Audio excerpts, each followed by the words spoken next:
हे पहा, मांडवगण फराटा येथील हे 2 नंबरचे आपले सरकार सेवा केंद्र आहे।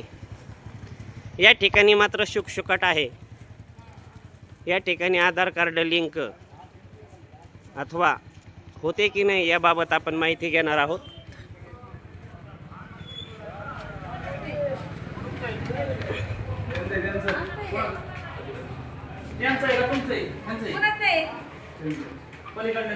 नमस्कार, आपल्याकडे KYC साठी काय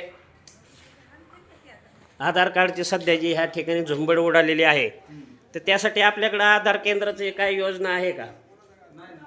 आपण कोणती कोणती कामे करतो? दाखले कोणते देतो आपण? दाखले नाही काढत आपण. कोणाचा ID वापरतो आपण? नाही नाही, आपलं स्वतःचं CSC ID आपला आहे ना?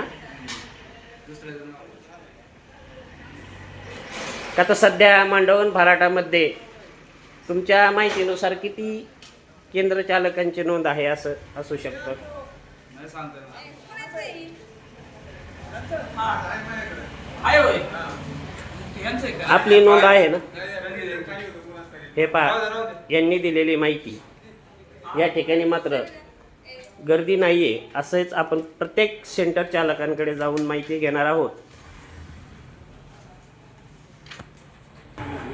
आपण काय कामासाठी आले दादा? KYC करण्याचं. कशाची KYC करायची? आधार याचं लाडक्या बहिणीची. अहो ते तर म्हणतात आमच्याकडे होत नाही। आधारचं काम नाही होत, लाडकी बहीण होती ना. लाडक्या बहिणीची. आधारचे काम नाही. बरं, लाडक्या बहिणीचं काय काम? मग मी आपल्याला तेच माहिती विचारली ना, लाडक्या बहिणीचं आपण काय काम करून देतोय त्या महिलांचं ते सांगा। हां, KYC. बरं, ह्या KYC ला खर्च किती येतो? 100-200 घेतल्याच्या काहींच्या तक्रारी आहेत, तुमच्याबद्दल नाही, पण तो गावात घेतले जातात। आणि शासनाच्या नियमानुसार किती आहे फी? असं कसं आपण केंद्र चालवता? एक तुम्हाला नियम दिलेले असतील ना,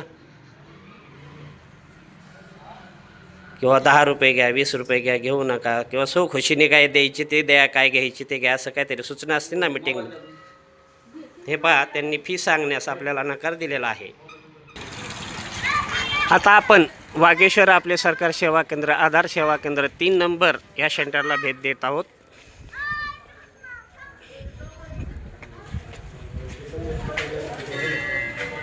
हे पहा, या ठिकाणी आपल्याला योजना मिळवण्यासाठी नागरिक हे येत असतात। आपल्याकडे काय काय योजनांचा लाभ मिळतो? सर्व। बरं, आता आपल्याकडे आधार कार्ड जे मोबाईलला लिंक